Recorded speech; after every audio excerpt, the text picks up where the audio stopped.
bagaimana sih cara pengobatannya, penanganannya? Oke, cara mengobati baby blues ya. Iya, betul. Yaitu pertama yaitu harus tidur cukup.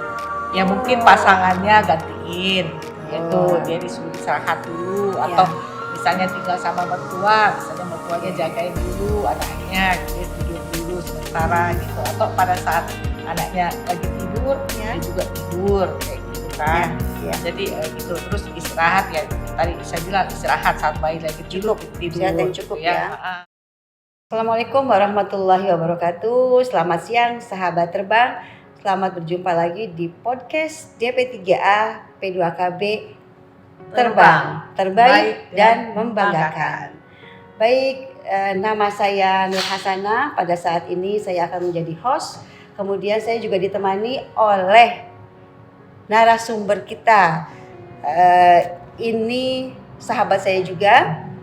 Selamat pagi Mbak Juli. Selamat pagi. Oke, narasumber kita pada hari ini, izin ya Bu Juli ya, saya mau memperkenalkan Bu Juli ya. Narasumber kita saat ini bernama Bu Juli Tikili SPC, MPC Psikolog. Beliau juga adalah pengurus HIMSI Banten dan juga menjabat sebagai Ketua IPK, Ikatan Psikolog Klinis Wilayah Banten. Selamat pagi Mbak Juli. Pagi Mbak Nur. Ya, gimana, sehat? Sehat. Alhamdulillah. Tentunya perjalanan dari BSD ya? Ya. Dari BSD ke sini ya, ke kantor kami lancar. Ya. Karena terlihat dari wajah Mbak Juli yang cerah ceria.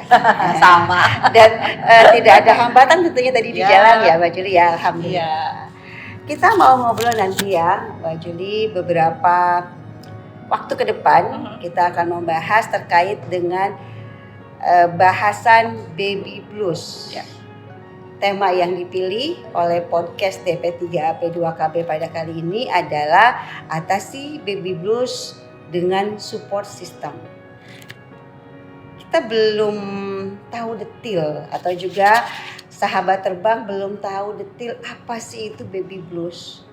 Penjelasan rincinya seperti apa sih faktor penyebabnya, kenapa sih baby blues itu terjadi. Nah, untuk itu kami mengundang narasumber yang luar biasa untuk membahas lebih jauh lagi tentang baby blues.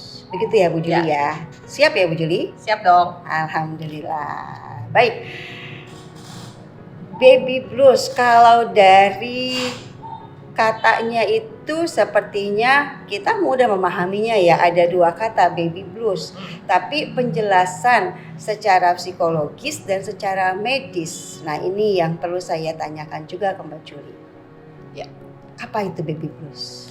Ya, baby blues itu banyak dialami, hampir 80% dialami oleh ibu-ibu yang baru melahirkan, atau sudah 2 kali melahirkan itu. Jadi itu dialami ibu itu berasa misalnya karena kalau baru melahirkan itu Mbak Nur kan kadang-kadang itu kan maksudnya sulit tidur ya. Karena bayinya kan nangis, terus udah itu ngompol lagi kan, jadi waktu tidurnya tidak teratur. Terus udah itu mungkin waktu makannya juga tidak teratur kan, karena sebentar-bentar anaknya bangun kayak gitu. Terus sudah itu si ibu tidak mempunyai me time nih, karena sibuk ngurusin anak. Ya itu yang kenapa ada namanya baby blues itu istilahnya baby blues. Berarti betul. Baby blues itu kalau boleh saya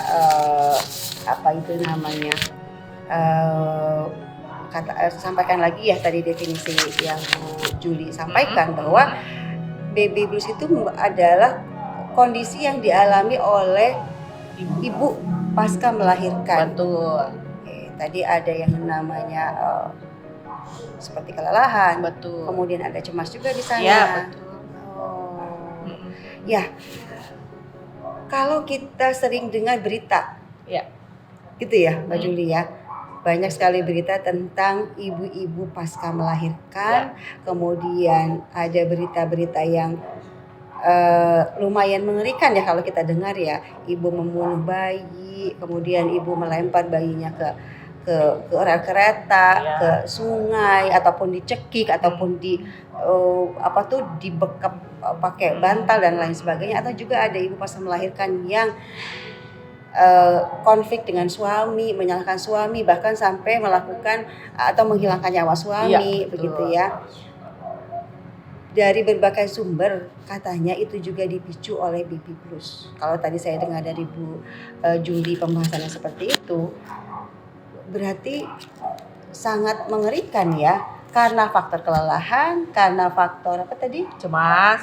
Cemas, karena juga perubahan apa itu namanya, kebiasaan Betul. sehari-hari yang tadinya mungkin santai, kemudian lahir bayi terus tengah malam harus Benar. bangun, ganti popok, Iya. waktu tidur terganggu, makan Makannya juga kurang. terganggu, luar biasa Iya.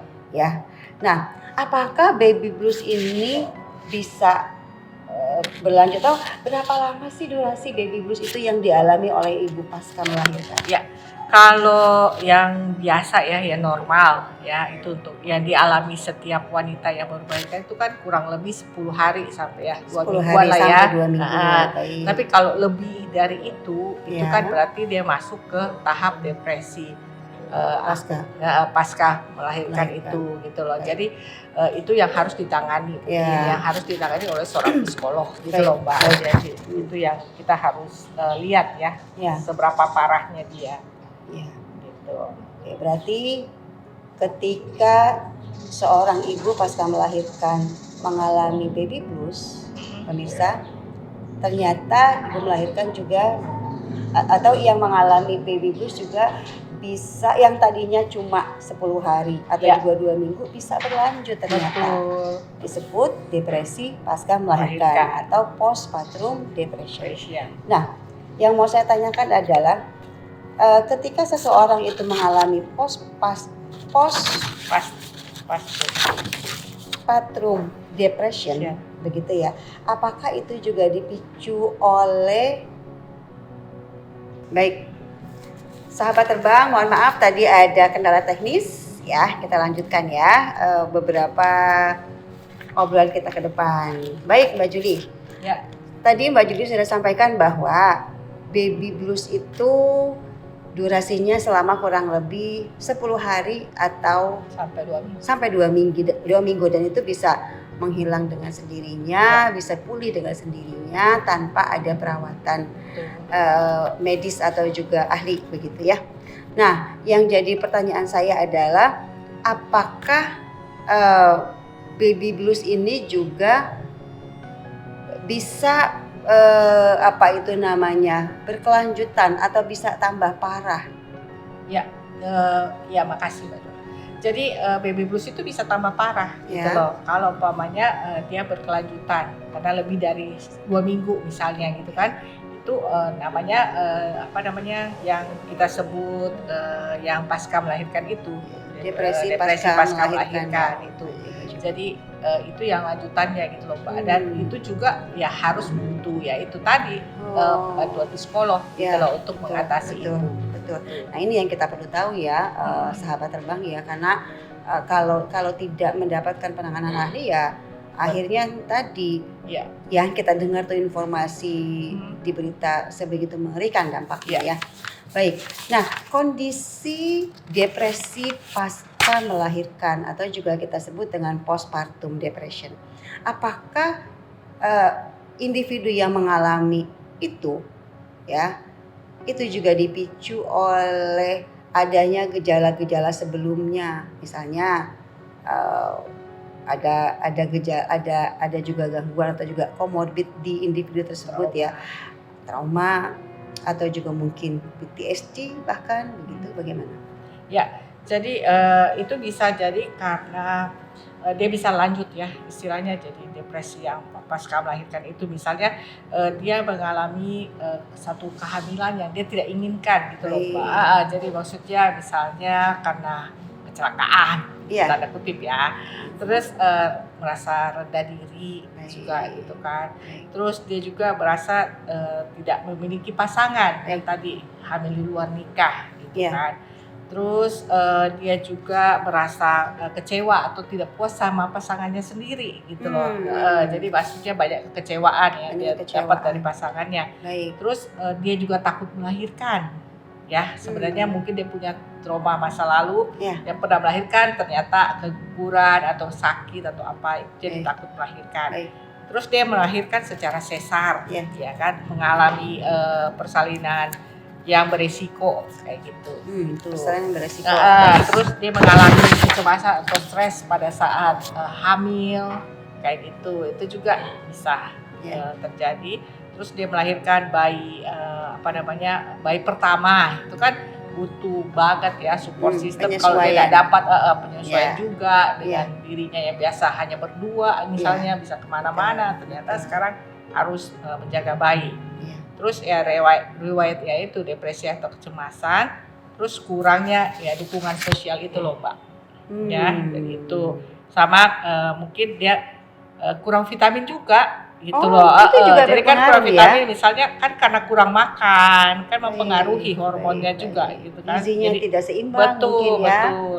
Jadi terus masalah tidur tadi. Ya kan kurang tidur, bangun tengah malam dan tiap anytime harus bangun gitu kan. Terus usia ibunya yang masih muda itu juga mempengaruhi. Jadi berarti penting sekali kondisi atau juga usia ibu yang sudah matang untuk hamil dan melahirkan juga itu jadi pertimbangan masyarakat untuk tahu tentang itu. Wah, ya itu kenapa sekarang kan ada disampaikan juga bahwa untuk melihat ibu-ibu yang mau menikah itu kan harus ada syaratnya kan usianya kayak gitu. Diharapkan karena sudah matang gitu sudah dewasa. Betul. Karena nanti juga kalau belum siap secara emosional dan juga usia itu akan berpengaruh juga sekali. Orang itu akan mengalami baby blues syndrome atau tidak. Iya, betul. Baik. Nah, mulai dari yang tadi Mbak Julie sudah paparkan, tentunya kita juga sahabat terbang perlu tahu nih apa saja sih gejala-gejala baby blues syndrome itu, supaya nanti ketika sahabat terbang itu melihat ada gejala ini di masyarakat atau juga mungkin orang-orang terdekat atau juga pasangan gitu kan, sudah bisa mendeteksi. Jadi apa saja sih Mbak Julie gejala-gejala baby blues syndrome yang umum terjadi? Oke. Ya gejala-gejalanya itu misalnya ya kelelahan ya gitu karena capek gitu loh kan, harus ngurusin semua sendiri gitu, bayinya juga kayak gitu kan.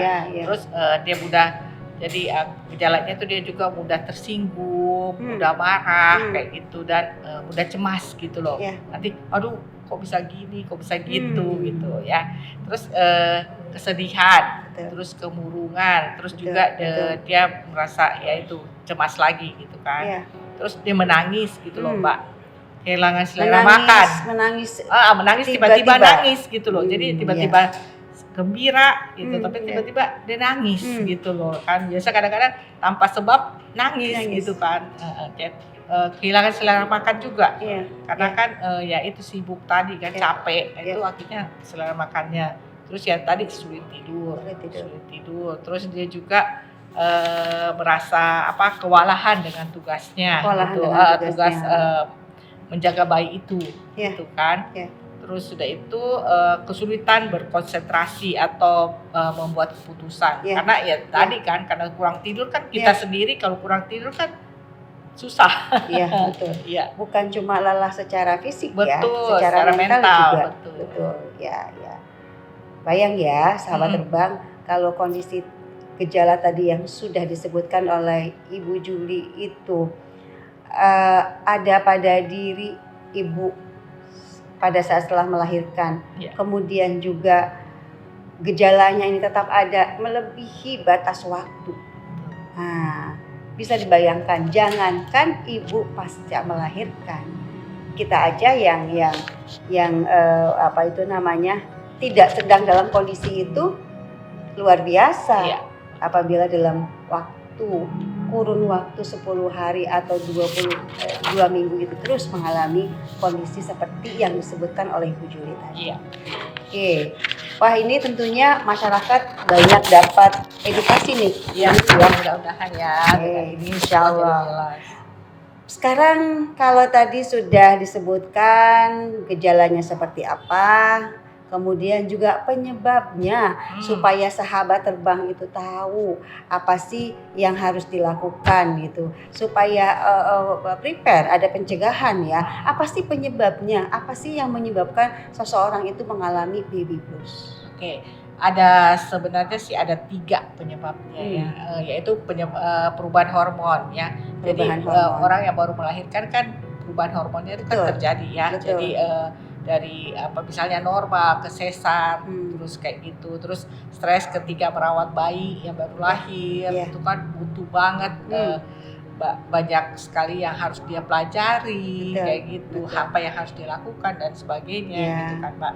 Terus kurang tidur tadi, itu jadi penyebabnya. Ya.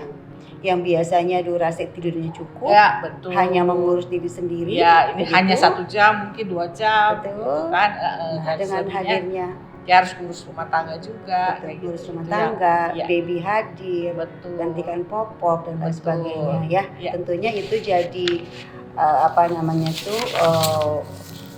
kondisi yang sangat-sangat mencekam mungkin ya untuk beberapa orang yang belum siap dan kurang support tadi ya yang boleh disampaikan. Baik. Terus kalau baby blues itu sudah sedemikian mengganggu kehidupan ibu pasca melahirkan, padahal dia juga harus mengurus bayinya begitu ya. Dan tentunya sahabat terbang juga mau tahu juga kalau itu terjadi gitu ya pada diri kita sendiri atau juga pasangan kita atau juga anak gitu ya. Dari orang tua anak melihat kondisi seorang ibu pasca melahirkan yang ada di sekelilingnya itu seperti itu, terus juga ingin pulih gitu. Bagaimana sih cara pengobatannya, penanganannya? Oke, cara mengobati baby blues ya, betul. Yaitu pertama yaitu harus tidur cukup. Ya mungkin pasangannya gantiin, yaitu dia disuruh istirahat dulu atau misalnya tinggal sama mertua, misalnya mertuanya jagain dulu anaknya, dia tidur dulu sementara gitu, atau pada saat anaknya lagi tidur dia juga tidur kayak gitu kan. Jadi gitu, terus istirahat ya, tadi saya bilang istirahat saat bayi lagi tidur, tidur cukup terus makan makanan yang baik dan meningkatkan mood karena gitu. Tadi kan kurang gizi juga, kurang vitamin. Jadi maksudnya dia suka apa nih makanannya gitu kan, ya moodnya bisa bangkit nih, maksudnya dia bisa happy dengan makan itu misalnya kan. Terus dia jalan-jalan seputar rumah misalnya, atau kalau orang-orang sebut sekarang mungkin healing. Iya betul, healing lah, refreshing gitu. Sebetulnya ya. Terus udah itu sempatkan juga waktu untuk olahraga, karena kan dengan olahraga juga kan kondisi tubuh kita bisa fit stabil lagi gitu, enak lagi ya. Terus terima bantuan orang lain ketika orang lain menawarkan, misalnya nih mertua nawarin, udah kamu istirahat dulu, sini anaknya sejaga gitu kan. Jadi kita harus menerima bantuan itu, ambil kesempatan itu gitu loh. Ya, terus kita bisa juga dengerin musik santai nih kalau kita suka musik, misalnya kan musik-musik yang yang healing kayak gitu kan banyak juga ya. Atau mungkin yang dia suka gitu ya. Ya betul, atau yang dia suka ya dia puter gitu kan sambil dia kerjain apa atau saat anaknya lagi tidur, dia dengarkan gitu. Terus setelah itu sebetulnya banyak cara ya untuk refreshing terus gitu ya. Dia juga jangan merasa khawatir gitu loh. Bahwa aduh saya harus jaga anak, sudah itu saya masih harus cuci piring, masih harus mandiin anak, masih harus nyapu ngepel misalnya gitu. Itu jangan khawatir, fokus aja dulu satu gitu loh. Jadi supaya dia nggak cemas gitu kan, kayak gitu Mbak. Gitu ya. Jadi sebetulnya apa itu namanya, hal-hal yang tadi Mbak Juli sebutkan itu ya pemirsa ya, mudah dilakukan ya, betul ya. Asalkan kesadaran itu sudah muncul sebelumnya, betul ya? Tidur cukup, menerima bantuan anggota keluarga yang lain gitu, olahraga, itu kan hal-hal yang simpel sebetulnya yang bisa dilakukan di rumah, betul ya? Mendengarkan musik, begitu kan? Nah, cuma lagi-lagi sahabat terbang, bahwa edukasi seperti ini bisa jadi tidak semua masyarakat tahu, gitu. Untuk itu maka kondisi-kondisi baby blues yang dialami oleh masyarakat itu cenderung banyak, atau mungkin yang mengalami cenderung mengalaminya jadi lebih lama karena tadi tidak tahu, tidak ada edukasi, ya. Baik. Nah, sekarang kalau yang tadi Mbak Juli sudah sebutkan, saya dari tadi Mbak Juli, Bu Juli gitu ya. Apa ya, sama aja ya. Kalau Mbak Juli karena sudah terbiasa kita bertemu begitu. Siapa sih yang berperan penting dalam mencegah terjadinya baby blues? Tentunya sahabat terbang juga perlu tahu itu. Betul. Yang berperan penting ya pasti pasangannya dong. Pasangan. Iya. Jadi kalau umpamanya dia nggak punya pasangan, berarti orang tuanya, atau keluarga di dekatnya dia, gitu kan. Jadi yang utama itu pasangannya. Jadi pasangannya itu harus mengerti bahwa kondisi istrinya itu sekarang lagi mengalami baby blues, misalnya gitu. Jadi suami juga harus diedukasi. Peran bapak-bapak penting banget ya. Penting banget gitu loh. Jadi jangan hanya istrinya aja, tapi bapaknya juga kan, supaya bisa sama-sama gitu loh untuk menangani baby blues syndrome ini, gitu loh, Mbak. Baik ya. Nah, jadi kalau tadi Mbak Juli sampaikan seperti itu, bahwa saya melihat sahabat terbang ya, kita simak tadi bahwa penting sekali support system. Yang paling pertama nomor satu adalah dari suami. Jadi para ayah, para bapak begitu, ketika ibunya melahirkan, istrinya melahirkan begitu, maka harus juga menambah wawasan, betul ya? Tentang apa sih yang harus dilakukan oleh suami pada saat istri mungkin mulai sejak hamil ya? Betul. Sampai jadi dengan pasca melahirkan. Sang suami itu harus bisa jadi teman cerita gitu loh. Nah, teman untuk cerita gitu loh, teman untuk curhat kayak gitu. Jadi jangan karena kesibukan kerja, alasannya suami kan kadang-kadang sibuk kerja, tapi kan istrinya nggak ditemenin gitu loh. Sedangkan saat itu istrinya merasa dia baru mau jadi ibu nih, dia bingung kan gitu dengan kondisinya yang mau besar perut, dia mengalami misalnya mual dan sebagainya dan sebagainya. Jadi suami itu harus bisa jadi teman cerita atau teman berkeluh kesah. Simpel sebetulnya, teman cerita gitu. Terus pastikan juga istrinya tuh makan yang baik gitu loh. Jadi jangan karena kesibukan itu istrinya kan tadi sulit makan. Jadi suaminya ya udah dia gak mau makan ya sudah gitu kan. Harusnya suaminya mau makan apa kayak gitu kan, jadikan makanan yang misalnya istrinya suka nih atau perhatian ya, betul ya. Atau kalau enggak ajak istri hirup udara segar lah gitu loh, misalnya ke luar rumah sebentar kayak gitu, atau kasih istrinya lah kesempatan gitu loh untuk keluar rumah sebentar gitu loh, untuk healing istilahnya kan kayak gitu.